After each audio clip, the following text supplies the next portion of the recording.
first, let me say thank you so much to everyone who is tuning in to join us today. My name is Tiffany Taylor, and I have the pleasure of serving as a partner and Chief People and Impact Officer at GSV. And we have a leader that I deeply respect with us today, Dr. Christina Grant.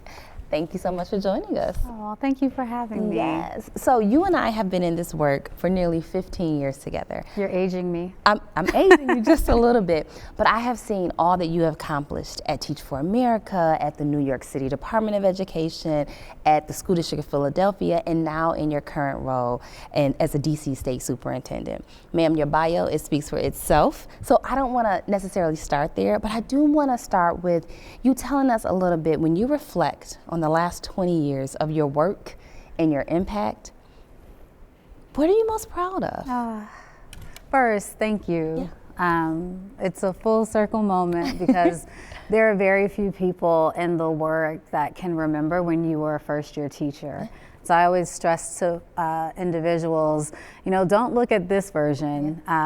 Look at the journey. And so it does mean a lot to sit on the stage with you and reflect on the journey.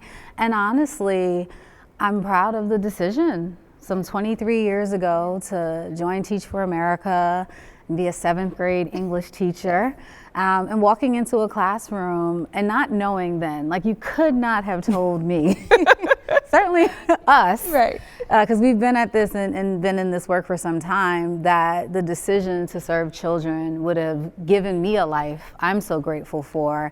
And just so many proud moments along the way. Multiple Teach for America regions, yes. Schools that have served tens of thousands of children, multiple state legislature, lots of law changes, but this still driving commitment toward one day, our children.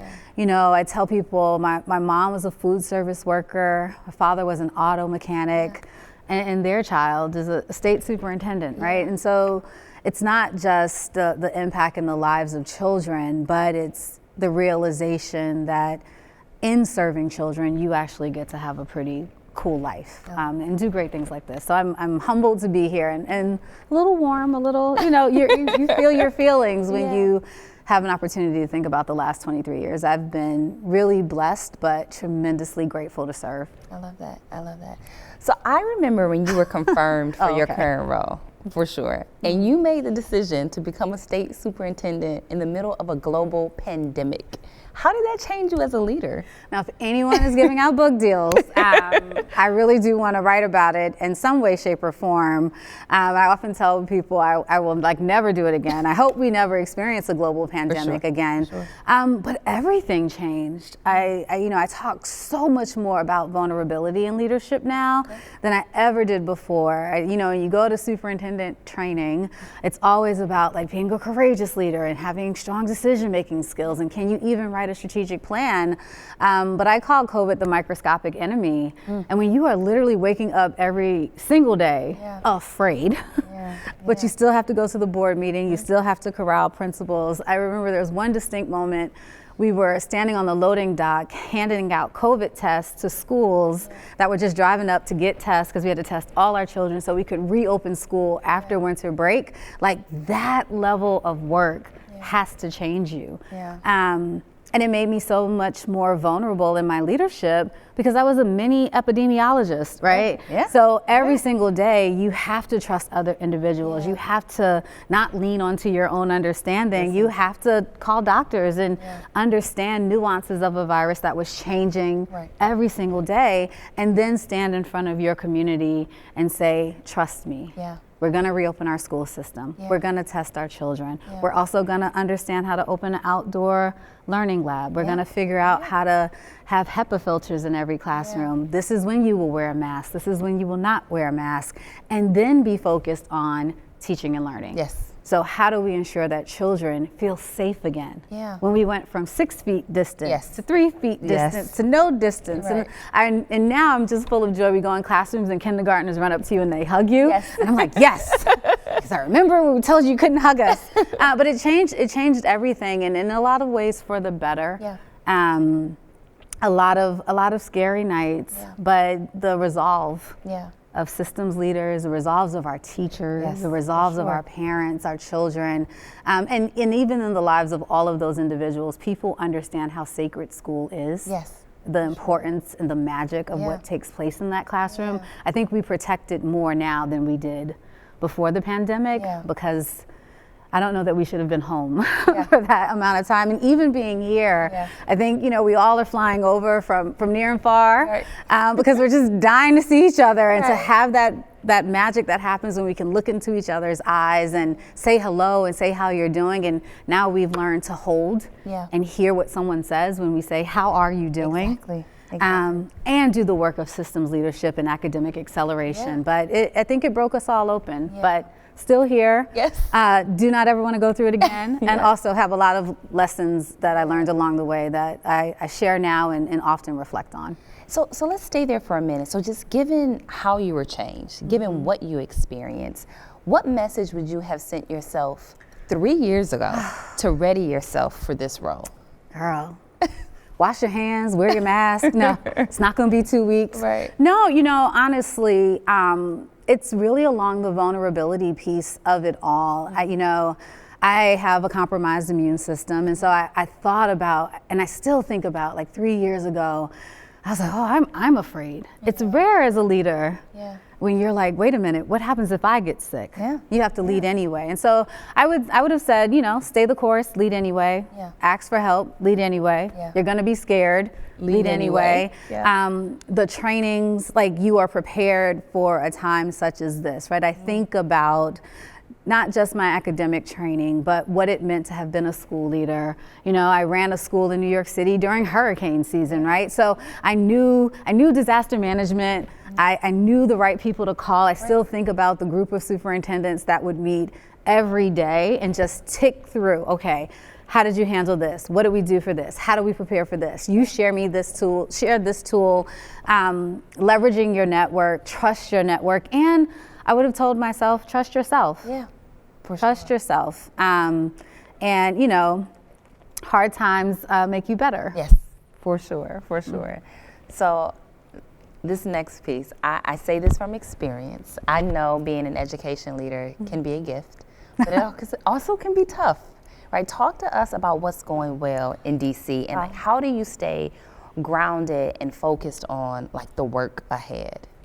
I am, clearly biased, but grateful to be the State Superintendent of Education in DC under the leadership of Muriel Bowser, a woman who is history walking. She's in her third term as an elected mayor. And what's going well is what occurs in a system that continues to be really, really urgent about the learning of our children. And so it's a rare urban system where I can say we have the highest enrollment in our system that we've ever had.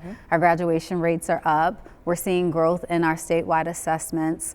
And it's still a palpable focus on ensuring that zip code doesn't equal destiny, that all of our children can learn. And fun things are going well. We are one of the only jurisdictions in this country that have passed menstrual health standards. Just last month, we introduced financial literacy standards into the district. This month, we're voting on social emotional standards.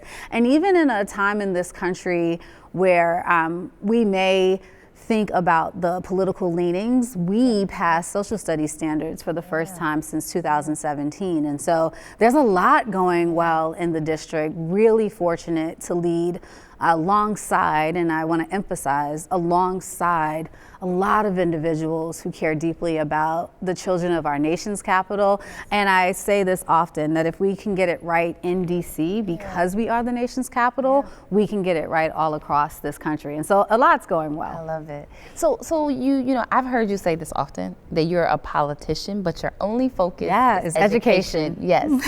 Unpack that for us a bit. You mentioned the social studies standards. I know you've led some really great work to see school improvement. So you have these impressive policy changes. Like, as a politician that only focuses on education, like, how do you stay focused on that in DC? Well, I think, when we think about systems leadership, one, I think people are nervous to say the word politics.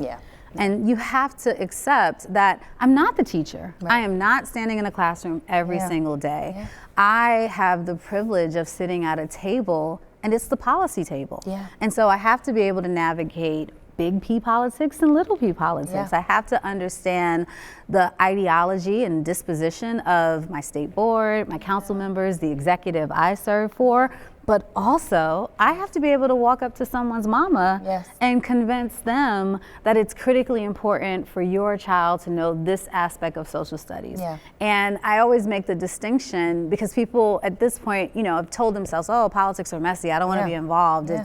It will attack you or destroy you. And those things very much could be true. Yeah. But I ground myself in education because I have not met a person that says, I don't want my child to learn. Yeah, for sure. And so I try very hard to Yeah. stay in the lane of education. Yeah. Don't ask me a question about public safety or don't Yeah. ask me a question about housing. Yeah. I can tell you how those things intersect in education, Yeah. but I will always bring you back For to teaching and learning, I love what's it. happening in the classroom. Yes.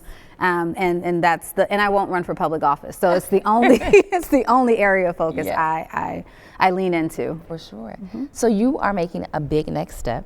You are shifting to higher education. So you're going to be serving as the executive director for the Center for Education Policy Research at Harvard University. You are going all in on evidence-based research. So I want you to make it plain for us. How will evidence-based research and interventions accelerate student learning? And just give us a little bit, because I know we're nearing time, about why Harvard, like why now? I won't say why you, because I know why you.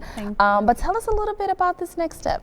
So the quick answer is, as we leveraged our ESSER investments, we were strategic and we aligned evidence-based research practices to every single investment we made. And so 3 years in, I can tell you that there's a positive correlation between attendance and high impact tutoring. Yeah. That's because we had a research design attached to that investment. As I think about the next phase of my life, I really want to work with states and districts on how do you use evidence to allocate really precious limited resources so that you know that it will move the needle for the children in your city. And so I had a chance to see it in practice in DC. Grateful to the folks at Harvard that I'll get an opportunity to take that work forward. I love it. So as we close out, I will share this gift with our viewers. You and I often talk about purpose, right? And even in this short time, you've helped us understand how you've walked in your purpose for the last 20 years and what's next for you in this next chapter. When you think about the work that must be done as we continue to pursue one day, what's the charge that you will give not only to our viewers, but to anyone who is in the work and who is committed to our children to do just that? So don't be afraid of your purpose. 20 years ago, I made a decision to serve children. It has not failed me yet. Lean into your faith tradition or the practices that keep you whole and well. And that, again, will serve you well, but it'll serve the people you serve well. And if I had a charge, let's stay all in on children. Yes. I think that every single day there's a competing priority of where we should spend our time and energy. But this nation, this world, deserve children that are whole, educated, able to contribute as citizens in this great country. And the work of serving children is not complete. I love it. And so we have a lot of work to do. So let's all stay in on children. All right, stay in on children. And I will say we're going to end there. Thank you Okay, so much. thank you. It has been great having you with us. Truly excited to see your next chapter. We'll be in it together. We'll be in it together for sure.